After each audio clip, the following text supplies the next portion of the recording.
Some of the UK's own universities are beginning to block students, withdraw offers, and change the rules at the last minute. But why? Is this the universities being cruel? Or are they caught in a political storm that's spiralling out of control? Today, we're breaking down why the UK, a country that prides itself on its world-class education, is effectively closing the door on the very students it claims to welcome. And we'll name some of the universities that are already doing it. To understand why this is happening, we need to look at the root cause. It all comes down to one thing: UK government policy. For the past year, a major political headline in the UK has been reducing net migration. The government is under immense pressure to bring down the number of people moving to the country. One of the groups they've targeted is international students. Now, you might think, but students are temporary, right? They come, they study, they leave. And that's largely true. But the government has focused on a specific detail: dependents.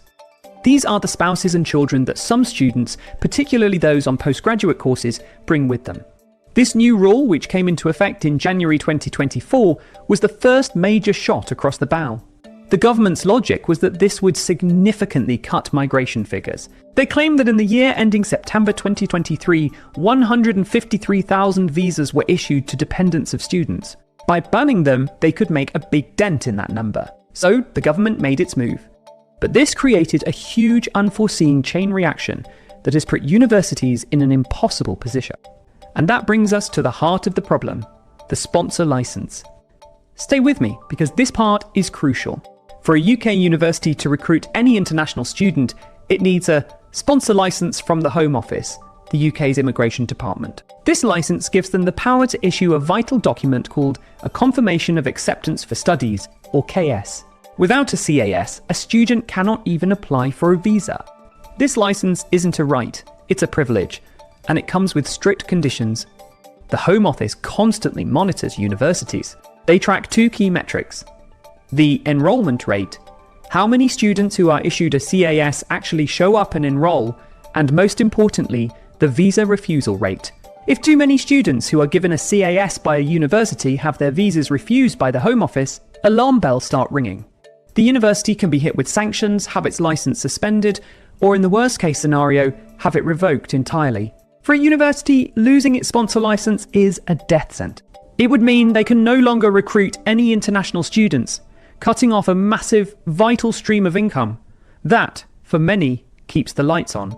And that is why universities are panicking. The government's new, stricter rules and tougher stance on immigration mean that it's now much harder to get a student visa approved. The Home Office is scrutinising applications more than ever, looking for any reason to issue a refusal.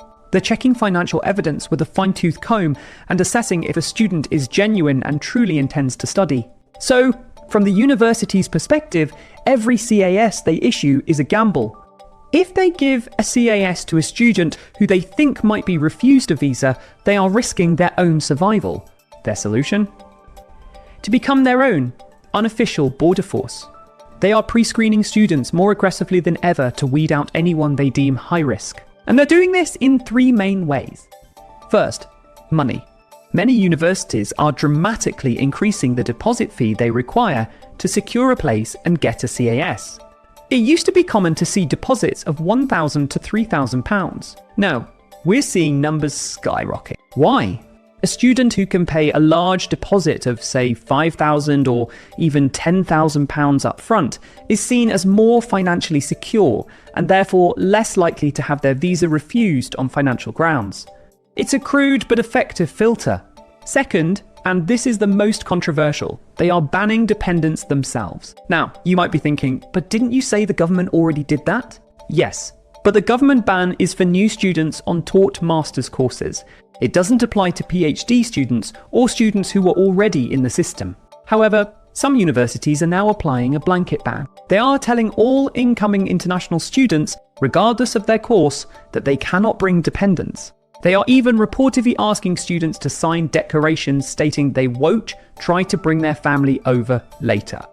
They are doing this to eliminate any ambiguity or risk associated with dependents that could lead to a visa refusal.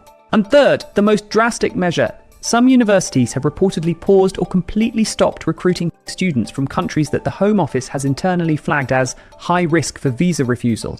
These are often countries in Africa and South Asia. This is a devastating blow to talented students from these nations, who are being judged not on their academic merit, but on their nationality. So, which universities are doing this? This isn't just speculation. We have concrete examples. Sheffield Hallam University, for instance, hit the headlines when it was reported they sent out emails informing agents that they were no longer accepting applications from students with dependents for their January 2024 intake.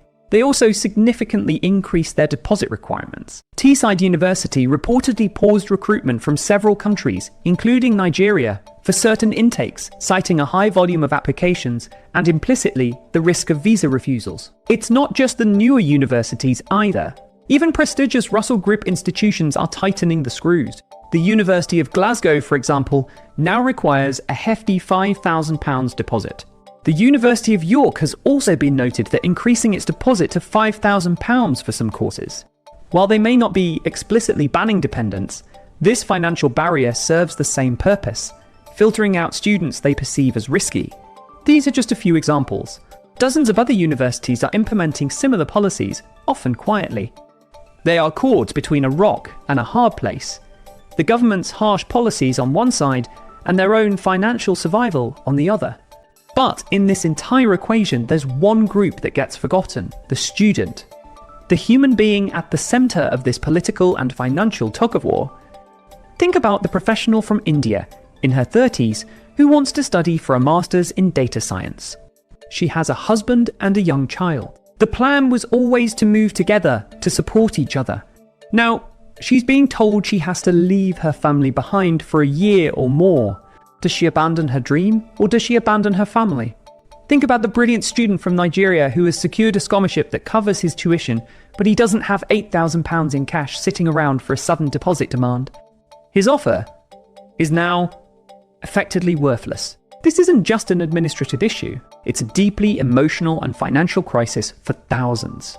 It sends a message that the UK wants your money, and international students contribute an estimated £42 billion to the UK economy, but it doesn't want you. It doesn't want your family, your culture, or your presence.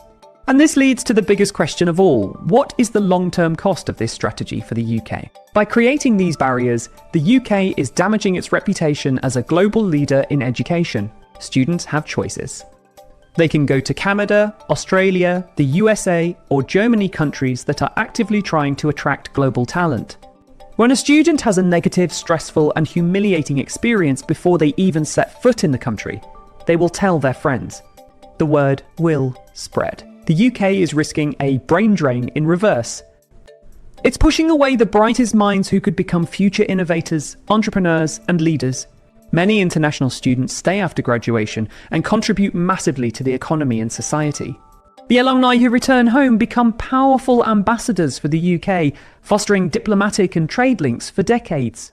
This short-sighted focus on a single migration statistic risks poisoning a well of goodwill that has taken centuries to build. So, to recap, the UK government tightened visa rules to cut net migration. This has terrified universities who fear losing their license to recruit international students. In response, universities are now acting as gatekeepers, blocking students by raising deposits, banning families, and halting recruitment from certain countries. The result is a system that is confusing, unfair, and deeply damaging to both the students and the UK's global standing.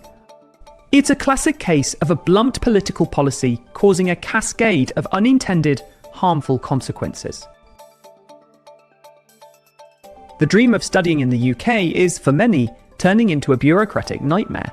And the question the UK must ask itself is the price of this policy truly worth paying? What do you think about this situation? Are you an international student who has been affected by these changes? Let us know your story in the comments below. This is a conversation we need to be having. And if you found this video informative, please give it a thumbs up, subscribe to the channel, and hit that notification bell so you don't miss our next deep dive. Thanks for watching.